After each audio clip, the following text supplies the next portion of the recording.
Hello बच्चों। तो आज हम लोग निर्देशांक ज्यामिति का पार्ट नंबर 6 करने वाले हैं। ठीक है, अभी तक हम लोगों ने पढ़ा था त्रिभुज के प्रकार, कैसे हम लोग पता करेंगे कि कौन सा त्रिभुज है दूरी सूत्र का प्रयोग करके। और आज हम लोग पढ़ेंगे कि दूरी सूत्र का प्रयोग करके कोई चार बिंदु जो है वो किस तरह का चतुर्भुज का निर्माण करेंगे, वो अभी हम लोग जानने वाले हैं। ठीक है, हमारा टॉपिक क्या है? चतुर्भुज के प्रकार। ठीक है, ये अब ज्योमेट्री वाले सेक्शन में भी आप पढ़ेंगे या पढ़े हैं पहले से, बस उसी को थोड़ा सा हम लोग रिवीजन करते हैं और इसी आधार पर हम लोग प्रश्नों को हल करेंगे। तो आइए बच्चों देखते हैं। सबसे पहले चतुर्भुज का प्रकार हमें जानना है, वो भी किस चीज का उपयोग करके? दूरी सूत्र का। ठीक है, हाँ बच्चों, एक बात मैं याद दिला दूं आपको, अगर आप इसके पीछे वाले 5 पार्ट बने हैं, अगर वो वीडियो को आप नहीं देखे हैं तो पहले देख लीजिएगा, क्योंकि अगर अभी जो हम लोग करने वाले हैं अगर आप पीछे से नहीं देखे रहेंगे तो आपको समझ में नहीं आएगा, थोड़ी सी परेशानी होगी। ठीक है, इसलिए ज्यादा अच्छा होगा आप पीछे वाला सारा देख लेंगे। डिस्क्रिप्शन में हम लोग सारा videos wise part by part सारे लोग का वीडियो का लिंक हम यहाँ पर डाल देंगे, आप उसको देख लेने के बाद ही पार्ट 6 को आप देखेंगे तो ज्यादा अच्छा समझ में आएगा। तो चलिए शुरू करते हैं। हमारा टॉपिक है चतुर्भुज के प्रकार। ठीक है, तो बच्चों आपको मालूम होगा कि जो चतुर्भुज होता है, जैसे कि ये चतुर्भुज है, ठीक है, तो इसको हम लोग बेसिकली 3 पार्ट्स में डिवाइड करते हैं। ठीक है, ये 3 पार्ट्स में डिवाइड करते हैं। पहला एक होता है समांतर चतुर्भुज, समांतर चतुर्भुज। दूसरा जो होता है वो होता है समलंब चतुर्भुज, और तीसरा होता है, इसको हम लोग बोलते हैं पतंग। ये आप सभी पहले से जानते हैं। तो बच्चों अभी जो हमारा जो क्वेश्चन है वो बेसिकली समलंब और पतंग से हट करके है। दैट मीन्स इन दोनों से हमारा कोई रिलेशन यहाँ पे नहीं होगा इस चैप्टर में से। तो हम लोग बात करेंगे समांतर चतुर्भुज। और आपको मालूम है कि समांतर चतुर्भुज के अंतर्गत कौन कौन से आएंगे? इसमें आता है समचतुर्भुज, ठीक है, इसमें आएगा आयत, और फिर इसमें आएगा वर्ग। ये बेसिकली ये जो समांतर चतुर्भुज है इन्हीं चारों के बारे में हमें पढ़ना है। तो आइए सबसे पहले हम लोग जान लेते हैं कि अगर कोई चतुर्भुज समांतर चतुर्भुज होता है, समांतर चतुर्भुज होता है, ठीक है, इसका मतलब क्या हो गया? पैरेललोग्राम, है ना। अगर कोई क्वाड्रिलेटरल पैरेललोग्राम होता है तो कैसे पैरेललोग्राम होगा ये हमें जानने की जरूरत है। ठीक है, आइए सबसे पहले हम लोग उसको देखने का प्रयास करते हैं। जैसे समांतर चतुर्भुज का डायग्राम अगर हम बनाना चाहें तो कुछ इस तरह का डायग्राम बनाएगा। ठीक है, एक पॉइंट हमारा ये है बी, सी और डी। इसके डायगोनल मतलब विकर्ण को हम लोगों ने यहाँ मिला दिया, ये इधर है। ठीक है, तो यहाँ पे अगर बच्चों हमें ये 4 भुजाएं हैं, अगर चारों भुजाओं का हम दूरी निकालेंगे, दूरी सूत्र का प्रयोग करके दूरी निकालेंगे, तो 2 भुजाओं का दूरी समान मिलना चाहिए, आमने सामने का भुजाओं का, मतलब AB और CD की लंबाई बराबर हो, BC और AD की लंबाई बराबर हो। ठीक है, मतलब सम्मुख भुजाओं की लंबाई बराबर होनी चाहिए, और साथ ही साथ इसके जो विकर्ण है, ठीक है, इसके जो विकर्ण है मतलब AC और BD, AC ये वाली और BD ये वाली, दोनों का लंबाई बराबर नहीं होना चाहिए।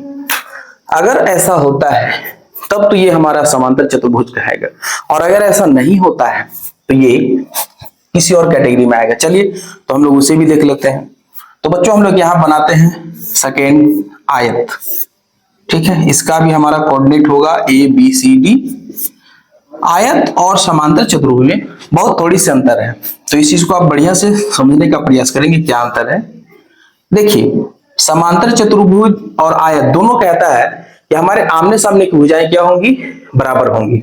ठीक है, तो हम लोग आमने सामने भुजा यहाँ भी बराबर कर लेते हैं। देखिए यहाँ पे क्या होगा?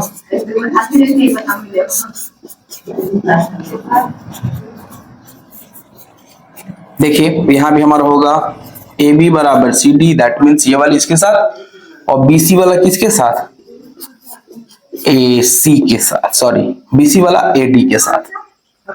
लेकिन इसमें बात मजे की ये है कि जो इसका विकर्ण है, ठीक है बच्चों, इसका जो विकर्ण होगा, विकर्ण मतलब आप ए को सी के साथ मिलाएंगे, बी को डी के साथ मिलाएंगे, ये दोनों इक्वल हो जाएगा।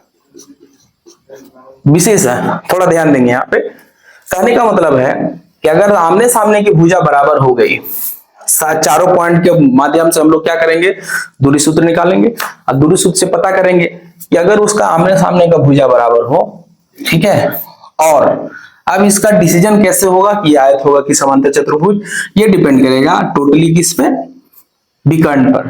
अगर विकर्ण की लंबाई बराबर नहीं हुई तो ये क्या हो जाएगा, समांतर चतुर्भुज, और अगर विकर्ण की लंबाई बराबर हो गई, इसका मतलब ये हो जाएगा आयत। ठीक है बच्चों, तो हम लोगों ने दो चीजों को यहाँ पे देखा। चलिए आगे देखते हैं बच्चों, अब हम लोग आगे करके देख लेते हैं। हमारा जो अगला है वो है समचतुर्भुज। समचतुर्भुज, समचतुर्भुज को हम लोग बोलते हैं रोम्बस। तो बच्चों आपको मालूम होगा कि रोम्बस का पिक्चर क्या बनेगा, आप अपने से कॉपी में बनाइए, नहीं होता है फिर यहाँ देखेंगे। इसका निर्देशांक होगा ए बी सी डी। अगर कोई समचतुर्भुज होता है तो उसके लिए सिंपल सी बात है, उसके सभी भुजाओं की लंबाई बराबर होनी चाहिए। ठीक है, मतलब ए बी बराबर बी सी, ए बी बराबर बी सी बराबर सी डी, उसके बाद इक्वल टू क्या होगा, ए डी। ठीक है बच्चों, अगर ये चारों साइड इक्वल होंगे तभी ये क्या होगा, समचतुर्भुज। देखिए जैसे कि अब इसके आगे आप क्या करेंगे, विकर्ण को मिलाएंगे, ए सी और बी डी। ठीक है, और अगर इसका विकर्ण जो है वो बराबर नहीं हुआ तब ये किस कैटेगरी में आएगा, समचतुर्भुज के कैटेगरी में। और अगर इसका विकर्ण बराबर हो गया, जैसे आप यहां देखेंगे, अगर इसका विकर्ण बराबर हो गया तब क्या हो जाएगा, ये वर्ग की कैटेगरी में आ जाएगा। देखिए एक और पिक्चर हम यहाँ पे बना रहे हैं, ठीक है ना, यहाँ पे देख रहे हैं तो इसका हम लोग ए बी सी और डी। ओके, अब इसको हम लोग विकर्ण को मिलाएंगे ऐसा। यहाँ पे क्या होगा, ये है आपका वर्ग, वर्ग को हम लोग बोलते हैं स्क्वायर। ठीक है, अब जो स्क्वायर है होता है, इसमें भी सेम कंडीशन है कि इसका चारों भुजा बराबर होगा, जैसे यहाँ पर है A B B C C D और ए डी। लेकिन इसमें खास बात यह है, इसका जो विकर्ण है, विकर्ण कौन कौन है बच्चों, ए सी और बी डी, ये दोनों बराबर होने चाहिए। अगर ये बराबर होगा तो वर्ग की श्रेणी में जाएगा, और अगर बराबर नहीं होगा तो ये समचतुर्भुज की श्रेणी में जाएगा। बच्चों यहाँ पे एक बार और बात है कि देखिए, अगर समचतुर्भुज और वर्ग की बात करें तो इसमें क्या होता है, इसका प्रत्येक कोण 90 डिग्री का होता है ना, every angle is right angle, मतलब प्रत्येक कोण इसका 90 डिग्री का होता है। अगर ये 90 डिग्री का होगा, ठीक है सारा, तभी जो हमारा क्या होगा, वर्ग होगा। इसमें सारे जो है वो 90 डिग्री नहीं होते हैं, कुछ ना कुछ वैल्यू क्या होता है, छोटा बड़ा हो जाता है। ठीक है, और इसके आमने सामने के सम्मुख कोण बराबर होते हैं, तो बराबर होंगे। हम लोग ये सब चर्चाएं और ज्योमेट्री में किया जाएगा विशेष। अभी हम लोग को जितना जरूरत है हम लोग उतना इस पे बात कर ले। चले आप इसे इसका स्क्रीनशॉट ले लीजिए।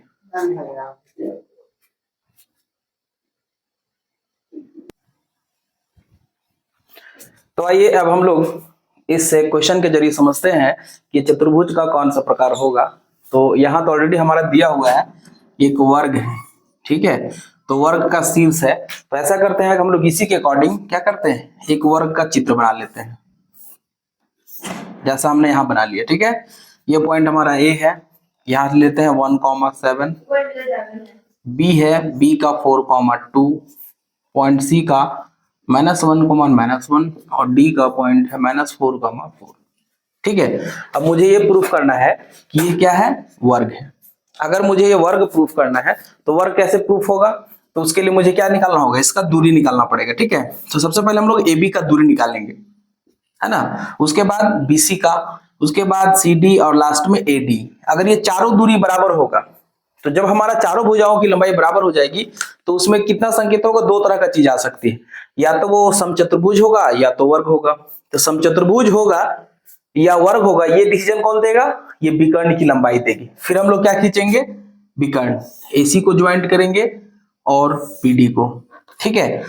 अब अगर ये दोनों की लंबाई बराबर आ गई तब तो वो हो जाएगा वर्ग, और अगर दोनों का लंबाई बराबर नहीं आया, किसका लंबाई मतलब विकर्ण का, तो वो हो जाएगा समचतुर्भुज। तो इसका मतलब है कि हमारे पास क्या क्या मुझे लाना है, चारों भुजाओं की लंबाई क्या होनी चाहिए, बराबर। चलिए आते हैं कि चतुर्भुज ABCD में, ठीक है, AB की लंबाई क्या हो जाएगी, हम लोगों ने फॉर्मूला पढ़ रखा है, ठीक है। तो यहाँ पे देखिए हम लोग बहुत सारा फॉर्मूला नहीं लिखेंगे, एक बार लिख देते हैं, उसके बाद हम लोग बिना फॉर्मूला का सारा काम करेंगे, ठीक है। फॉर्मूला हमने क्या पढ़ा था, दूरी का x2 - x1 का होल स्क्वायर और y2 - y1 का होल स्क्वायर, यही हम लोगों ने पढ़ा था। बस इसी पे सेट करना है, ठीक है। हम एक बार यहाँ देख लेते हैं बना करके, उसके बाद आगे वाले को बिना लिखे हुए काम करेंगे। जैसे इधर वाले को मानते हैं x1 y1, ये वाले को मानते हैं x2 y2, ओके। अब इसमें से क्या करेंगे, इधर हम लोग लेके चले आएंगे, घटा देंगे। जैसे x वाला अक्ष को x के साथ घटा करके स्क्वायर करेंगे, ठीक है। तो देखिए क्या मिलेगा, अंडर रूट x2 के जगह पे कितना है 4 और यहाँ पे 1, तो हो जाएगा 4 - 1 का होल स्क्वायर प्लस, अब y एक्सिस वाले को काउंट करेंगे, यहाँ कितना है 2, और 2 में से क्या जाएगा 7, लिखेंगे 2 - 7 का होल स्क्वायर इक्वल टू 4 में से 3 जाएगा, कितना बचेगा, सॉरी 4 में से 1 जाएगा तो 3 बचेगा, 3 का स्क्वायर, यहाँ पे यहाँ जाएगा -5 और इसका हो जाएगा होल स्क्वायर। चलिए इसको एक स्टेप आगे बढ़ाते हैं हम लोग, क्या मिलेगा बताओ, 3 3 जा 9 और 5 कितना हो जाएगा, देखो अंडर रूट 34, और ये हमारा आ जाएगा अंडर रूट 34 इकाई, इंग्लिश वाले लिखेंगे यूनिट, ठीक है। हम लोगों ने किसको माना, सिर्फ AB का वैल्यू निकाला, कितना आया अंडर रूट 34। सेम प्रोसेस से हम लोग किसको निकालेंगे, BC को। तो चलिए BC निकाल के देखते हैं हम लोग, लिखेंगे यहाँ पर BC की दूरी, अब क्या करेंगे अंडर रूट, डायरेक्टली शुरू वाला को शुरू वाले के साथ घटाएंगे और बाद वाले को बाद वाले के साथ घटाएंगे, मतलब x एक्सिस को x एक्सिस के साथ घटाएंगे और y एक्सिस को y के साथ घटाएंगे। चलिए घटाते हैं हम लोग, ऐसा करते हैं कि इधर से ऐसे चलते हैं, ओके। 4 में से क्या जाएगा -1, 4 में से घटेगा -1 और इसका क्या हो जाएगा स्क्वायर, प्लस 2 में से क्या घटेगा -1, यहाँ पे 2 में से घटाना है किसको, -1 को, क्या मिलेगा बच्चों, देखिए माइनस और माइनस क्या हो गया प्लस, दैट मीन्स 4 और 1 मिलके 5 का स्क्वायर, और 2 और यहाँ माइनस और माइनस क्या हो जाएगा प्लस, दैट मीन्स 2 और 1 दोनों जोड़ेंगे कितना हो जाएगा 3 का स्क्वायर। फिर से हम लोग देख रहे हैं 5 है जो 25, 3 3 जा 9 और यहाँ पे आ जाएगा अंडर रूट 34, दैट मीन्स इतना इकाई हमारा सेकेंड पार्ट भी आया, ये भी हमारा कितना आ गया, ठीक है। मतलब कि दो भुजाओं की लंबाई मुझे बराबर मिल चुकी है। अब हम लोग तीसरी भुजा पर चलेंगे, CD का वैल्यू निकालेंगे, फिर से हमारा फॉर्मूला लगेगा, क्या लगेगा, यहां घटा देते हैं, या तो आप इधर से आओ, इधर से कहीं से भी जा सकते हैं, चलिए हम लोग इधर ही चलते हैं। -4 में से क्या जाएगा -1, तो यहां लिखेंगे -4 में से घटेगा -1 का होल स्क्वायर, उसके बाद 4 में से फिर क्या घटेगा 1, तो यहां लिखेंगे 4 -1 का होल स्क्वायर। देखिए अब क्या मिलने वाला है, -4 माइनस माइनस प्लस का होल स्क्वायर, यहां देखिए 4 है पहले से और माइनस माइनस क्या हो जाएगा प्लस, दैट मीन्स 5 का होल स्क्वायर, और आप जब यहाँ पे सेम चीज आ रहा है तो हो जाएगा ये क्या -3 का स्क्वायर प्लस 5 का स्क्वायर, और रिजल्ट फिर से हमारा कितना आ जाएगा 34। अब आगे आते हैं हम लोग, हमारा CD का भी वैल्यू कितना आ गया अंडर रूट 34। अब किसकी बारी है, अब बारी है AD का, तो निकालते हैं हम लोग AD की लंबाई, AD का लंबाई निकालेंगे, क्या मिलेगा AD के लिए सेम चीज यही प्रक्रिया को हम लोग यहां भी अपनाएंगे। घटा दीजिए तो हो जाएगा -4 में से किसे घटा रहे हैं, 1 को, होल स्क्वायर। 4 में से किसे घटाएंगे, 7 को, और इसका भी क्या हो जाएगा, होल स्क्वायर। देखिए यहाँ पे -5 का स्क्वायर हो जाएगा और यहाँ पर -3 का स्क्वायर। और जब आप इसे भी सॉल्व करेंगे तो कितना रिजल्ट आएगा, √34। हमारे पास 4 भुजाओं की लंबाई बराबर हो चुकी है। मतलब ये जो हमारा जो दिया हुआ बिंदु है या तो समचतुर्भुज होगा या वर्ग होगा, लेकिन मुझे क्या प्रूफ करना है, वर्ग। तो जब वर्ग प्रूफ करना है इसका मतलब है कि हमें विकर्ण का भी जानकारी रखना होगा। लिखेंगे आगे, आगे क्या करेंगे हम लोग, अब आगे लिख रहे हैं तो यहां पर देखेंगे विकर्ण कौन सा है, एक है AC, तो निकालेंगे AC को, वैल्यू निकालेंगे। अब मेरे पास दो चीज है, AC कहां पे आप दिख रहा है, 1 में से -1 को घटाना है, तो 1 में से घटाना है -1 को, 30 का स्क्वायर। अब 7 में से किसको घटाएंगे, -1 को, 7 में से घटाना है -1 को। देखिए 1 और ये माइनस माइनस हो जाएगा प्लस, मतलब 1 और 1 मिलकर कितना हो गया, 2 का स्क्वायर। यहां लिखा है 7 और माइनस क्या हो जाएगा, प्लस, दैट मीन 7 और 1 8 का स्क्वायर। 2 2 जा 4 और 8 का स्क्वायर कितना हो जाएगा, 64। दैट मीन्स कितना आंसर आएगा, 68 √ में, √68। इसका मतलब हुआ कि यहां से यहां तक का जो दूरी है AC का वैल्यू वो कितना है, √68। ठीक है, अब हम लोग लास्ट निकालेंगे BD का लंबाई, दूसरा वाला जो विकर्ण है इसकी लंबाई निकालते हैं। चलिए तो हम लोग यहां निकाल लेते हैं BD का √ क्या मिल रहा है बताइए। अब इधर वाले में चल रहे हैं हम लोग, ठीक है। तो देखिए हमारे पास क्या क्या है, -4 में से 4 को हटाना है, तो -4 में से 4 को हटाए, इसका स्क्वायर। उसके बाद 4 में से किसे हटाएंगे, 2 को, 4 - 2 का स्क्वायर। कितना मिल गया, -4 मतलब -8 का स्क्वायर, और 4 में से 2 जाएगा मतलब 2 का स्क्वायर। फिर से हम लोग देख रहे हैं 64 और 4, दैट मीन्स क्या मिल रहा है, √68 इकाई। तो हम लोगों ने यहां क्या देखा मालूम, हम लोगों ने क्या देखा यहाँ पे, यहाँ के बाद मैं इसको यहाँ पे लिख दे रहा हूं, ओके। क्योंकि यहां कौन कौन, चारों भुजा बराबर है, ठीक है। देखिए AB बराबर BC बराबर इधर वाला CD बराबर AD, तथा विकर्ण कौन कौन है, AC बराबर BD है, इसलिए यह एक वर्ग के शीर्ष है। ठीक है, मतलब चारों भुजा और विकर्ण इसकी लंबाई बराबर मिल गई, इसलिए क्या हो जाएगा, वर्ग के शीर्ष हैं, और यही मुझे प्रूफ करना था। ठीक है, तो लॉन्ग क्वेश्चन में ऐसा क्वेश्चन पूछा जा सकता है। कितना मिनट गया, 13 मिनट। तो आइए अब हम लोग देखते हैं एक्सरसाइज 7.1 का क्वेश्चन नंबर 5।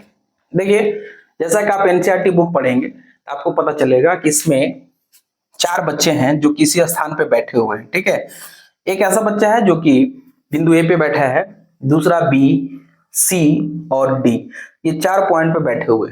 ठीक है, उसमें से किसी एक का कहना है कि क्या ये चारों बच्चे बैठे हैं, क्या एक वर्ग के शीर्ष पे बैठे हैं, मतलब वर्गाकार की आकृति बना रहे हैं कि नहीं बना रहे हैं।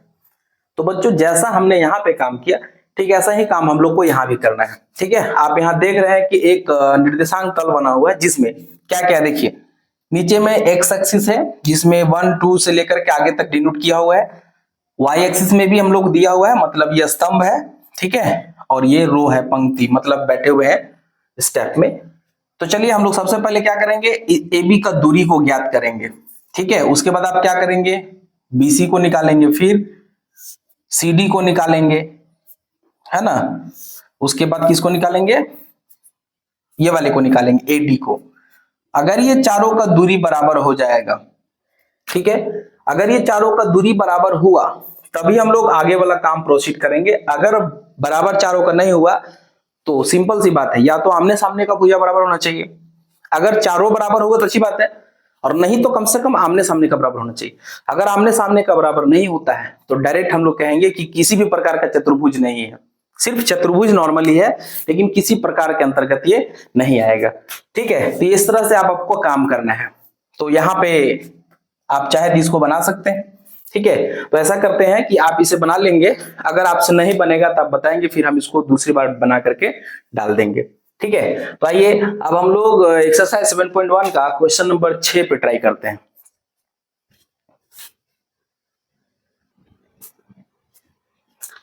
तो बच्चों अभी हम लोग करने वाले हैं एक्सरसाइज 7.1 का क्वेश्चन नंबर 6, और 6 में टोटल 3 प्रश्न है।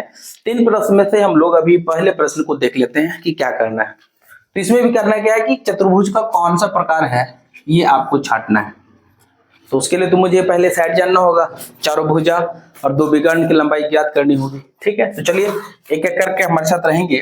हमने क्या किया है, इस पॉइंट को A, B, C और D एक सीरियल नंबर से हम लोगों को नाम दिया है। ये वाले को A पॉइंट पे रखे हैं, 1,0 को B, C पॉइंट पे -1,2 और D वाले पे -3,0। ये हम लोगों ने यहाँ पे एक रख दिया। ये रफ आकृति आप बना भी सकते हैं, नहीं भी बना सकते हैं, ठीक है।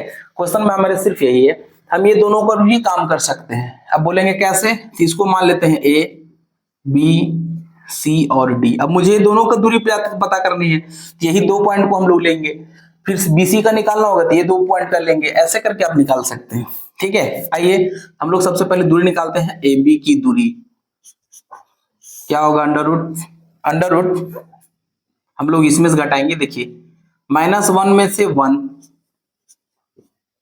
होल स्क्वायर, इधर -2 -0 का होल स्क्वायर, क्या मिलेगा बच्चों, यहां हो जाएगा -2 का स्क्वायर, ठीक है, और यहां भी -2 का square, that means under root -2 का स्क्वायर 4 और यहां भी 4, ये हो जाएगा अंडर रूट 8। जब इसको आप तोड़ेंगे तो आ जाएगा 2√2 इकाई। आप इसको नहीं भी वर्गमूल निकालते तो भी काम चल जाता हमारा, ओके। आइए अब हम लोग निकालते हैं BC का लंबाई। तो BC की लंबाई निकाल रहे हैं, क्या मिलेगा, चलिए हम लोग यहां से ऐसे काम कर लेते हैं, आप यहां से ऐसे कर लीजिए, ठीक है। जैसे आपको सुविधा लगे वैसे आप काम कर सकते हैं। क्या मिलेगा, 1 में से -1 को घटाना है होल स्क्वायर, इधर 0 में से 2 को घटाना है, तो क्या मिलेगा बच्चों बताओ, -1 और -1 मिलके 2 मतलब 2 का स्क्वायर, और यहां भी -2 का स्क्वायर, दोनों को जब करेंगे आप तो वही सेम आएगा, है ना, मतलब 2√2 इकाई। तो बच्चों अभी तक हम लोगों ने 2 भुजाओं की लंबाई को क्या कर लिया है, बराबर। अब हम लोग आते हैं तीसरी भुजा पर। तीसरी भुजा कौन सा है, तो तीसरी भुजा हमारा कहां पर है, तीसरी भुजा है यहाँ पर C और D के बीच में। चलिए निकालते हैं CD का। तो क्या मिलेगा बच्चों, देखिए हम लोग ये वाले पे काम कर रहे हैं, -1 में से किसको हटाएंगे, -3 को, +2 में से 0 को, ये स्क्वायर हो गया, -1 और +3 का स्क्वायर, यहाँ पे 2 का स्क्वायर, अंडर रूट घटाएंगे हो जाएगा 2 का स्क्वायर और यहाँ पे 4, दैट मीन्स अंडर रूट 8 आएगा। फिर से करेंगे 2√2 इकाई आ जाएगा, ओके। अब बारी है AD का, निकालेंगे हम लोग AD। अब AD क्या कहता है, देखिए यहां और यहां की बात है, तो ऐसा करते हैं हम लोग इसी तरह चलते हैं, -3 में से किसको हटाएंगे, -1 को,